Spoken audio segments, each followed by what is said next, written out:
Hi, I'm Shannon, one of the librarians here at Naperville Public Library, and today we're going to take a look at tea time around the world, so the history and traditions surrounding tea. So let's take a look. So after water, tea is the most commonly consumed drink in the world, according to Laura C. Martin in her book Tea, the Drink That Changed the World. Today, we will learn more about various varieties of tea and how it is prepared and enjoyed around the world. Okay, so what is tea exactly? Now, true teas are derived from the Camellia sinensis plant and include green tea, white tea, black tea, oolong tea, and pu'er tea. All these varieties derive from the same plant. It just depends on factors like processing and what parts of the plant are used, like bud versus leaf. And herbal teas, which are also called tisanes, are derived from herbs, fruit, or other types of leaves. Herbal teas like chamomile, rooibos, and mint fall into this category. They are not truly teas because they are not derived from the tea plant. So, okay, black tea, white tea, green tea, like what is the difference? What does all of this mean? So black tea is fully fermented, or you may also hear the word oxidized. Green tea is heated after the leaves are plucked to prevent oxidation. Oolong, which means black dragon in Chinese, is a semi-oxidized tea. White tea is plucked when it is still the unopened bud and is minimally processed.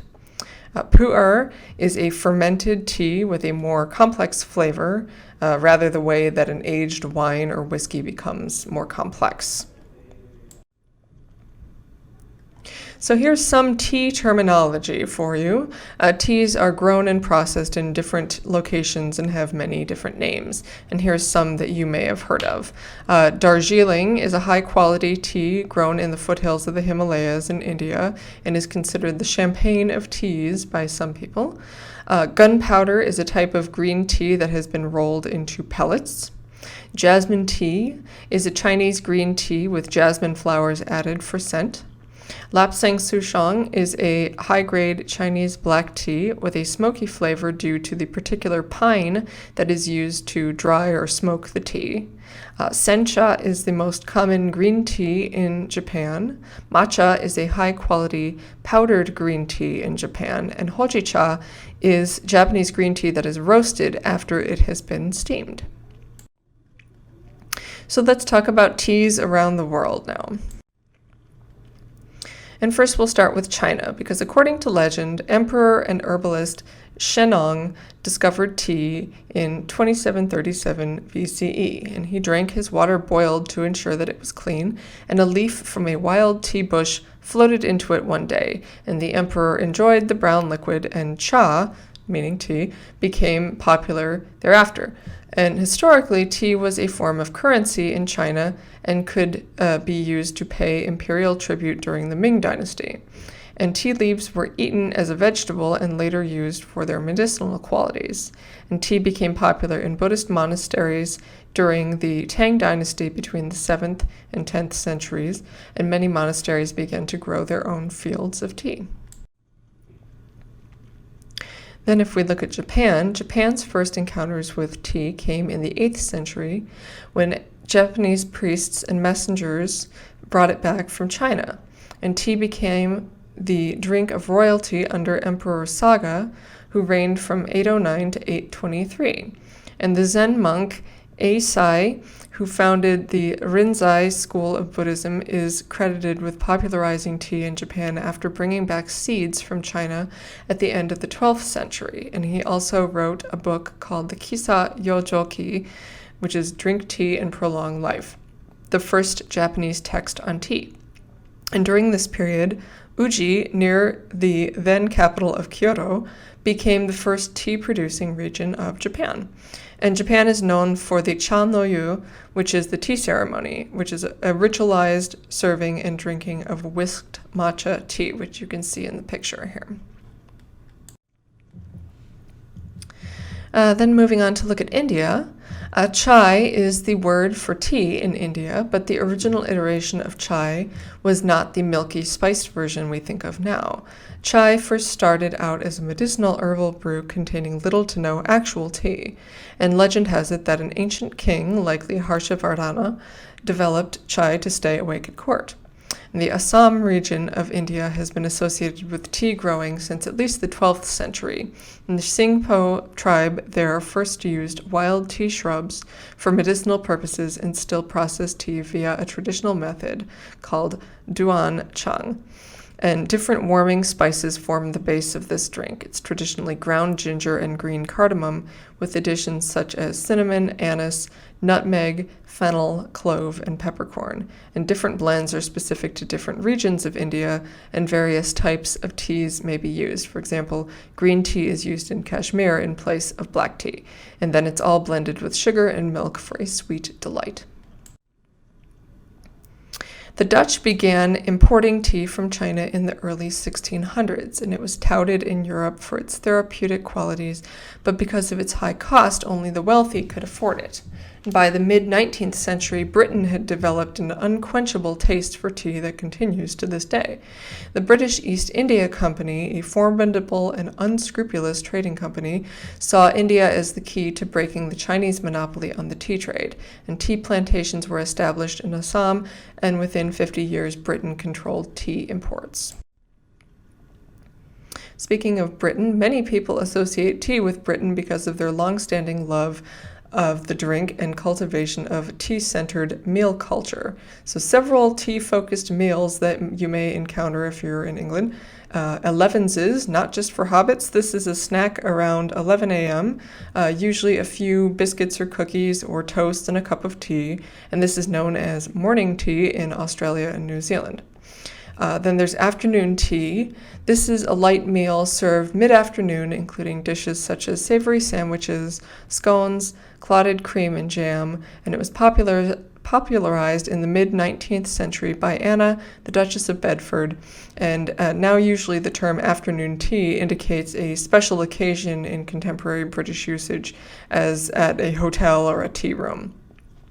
High tea can mean the savory, hot, early evening meal and includes heavier dishes like steak and kidney pie, crumpets, pickled salmon, and baked beans. It sounds fancy, but high tea refers to the high chairs that workers sat on to eat this meal, as opposed to the lower chairs or sofas for the more relaxed afternoon tea.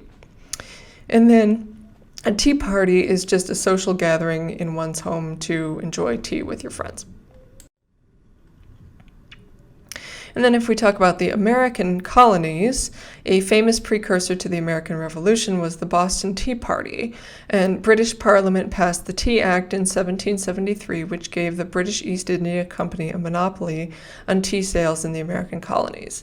And though the act was intended to get the British East India Company out of debt, it was the last straw after a series of unwelcome rules and taxes imposed on the colonies by Britain.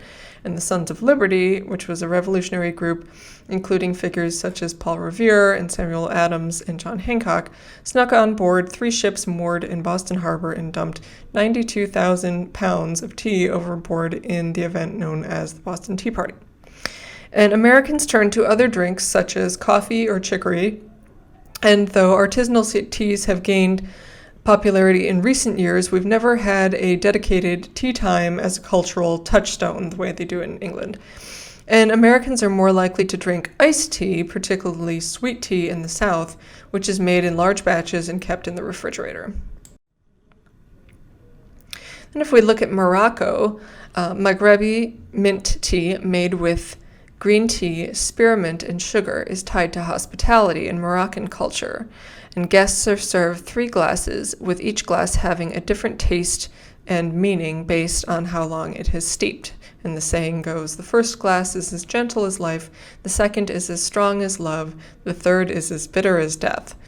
And the preparation of mint tea involves an artful high pour from teapot to glass, which is not just for entertainment, it is also said to cool and aerate the liquid as it is poured from the teapot into small, colorful glasses decorated with gold. And as part of the ritual of drinking mint tea, one is encouraged to imbibe slowly to savor the flavor. Then if we look at Thailand, Thai milk tea is a delicious drink that is made with black tea, often mixed with spices, then sweetened with sugar and sweetened condensed milk, and served over ice. And it can be topped with additional milk, such as half and half, coconut milk, or evaporated milk. And Thai milk tea is known for its signature orange color, but is actually created with artificial coloring. And then on to Taiwan, boba tea, also known as bubble tea or pearl milk tea, originated in Taiwan in the 1980s. And chewy balls of tapioca, which are the black things that you see at the bottom of the cup in the picture, are added to the tea-based drink, which can come in many flavors and is usually served iced. And a large straw is used to slurp up the boba and other toppings, which can include cubed jellies, cheese foam, and fruit-flavored popping boba. And boba tea can be made with green, black, or oolong teas and milks such as soy, coconut, almond, condensed, or cow's milk. And tea even made its way into the future when tea, Earl Grey, hot, was declared Captain Picard's beverage of choice on the Starship Enterprise in Star Trek The Next Generation. Earl Grey tea, by the way, is a tea blend that is flavored with oil of bergamot to give it its distinctive taste. And now to talk about herbal teas or tisanes. These are herbal infusions made from a plant other than the true tea plant, as we've mentioned. And they can be made with a leaf, for example, lemongrass, a bark, like cinnamon, fruit or berry, like raspberry, or a seed or spice, like fennel. And though these are sometimes referred to as herbal teas, there is no actual tea in them. In other words, they're not using the actual tea plant. But some examples of these that are popular, the first I'm mentioning is Yerba Mate, and this is a species of holly bush native to the South American rainforests. The leaves are steeped in hot water to create the beverage, which is called mate. And it is traditionally consumed in Central and South America, but gained popularity in Syria and Lebanon thanks to Argentinians who immigrated to Syria. And yerba mate is also found in energy drinks around the world now.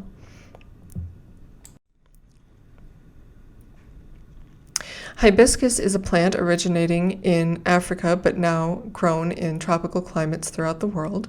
The dried flowers are used to make a tisane.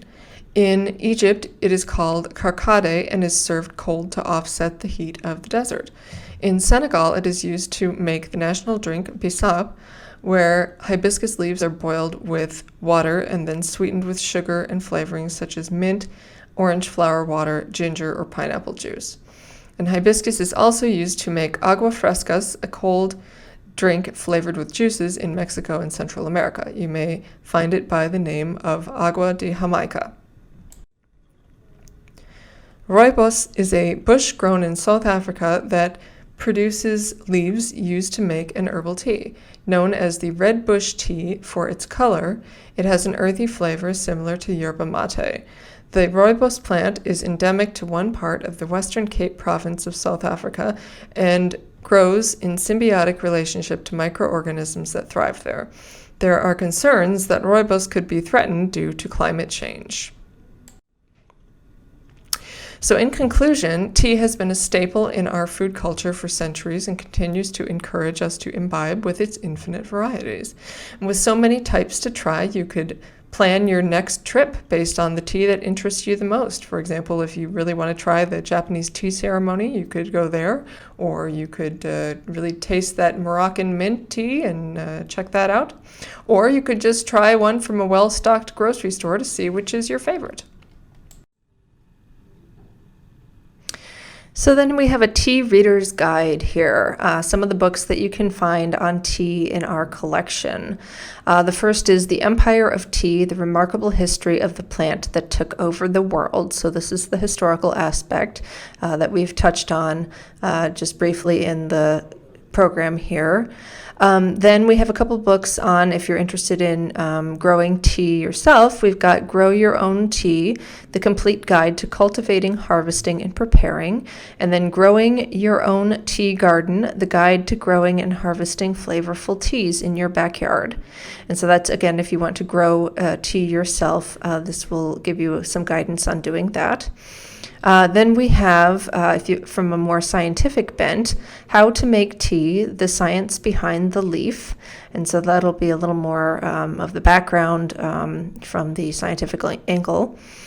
Then we have The Healing Powers of Tea, a complete guide to nature's special remedy. And since, again, tea was used for medicinal purposes for a long time, this is looking at tea from that aspect of it. Then if you want to do your own afternoon tea or tea party, here's a couple books to help you with that. We have Afternoon Tea at Home, deliciously indulgent recipes for sandwiches, savories, scones, cakes, and other fancies. And then Tea Party, 20 themed tea parties with recipes for every occasion, from fabulous showers to intimate gatherings. And then finally here in our Chinese collection, we have Book of Tea. Now this book was published in 1906, and it really is about how tea is the basis for a system of life, so kind of the philosophy of how tea can be involved in your life. So it is interesting from both a historical perspective and just to know more about tea itself. And thank you for watching. Hope you learned something new about your favorite beverage. We hope we'll see you here soon again at the library. And bye-bye for now.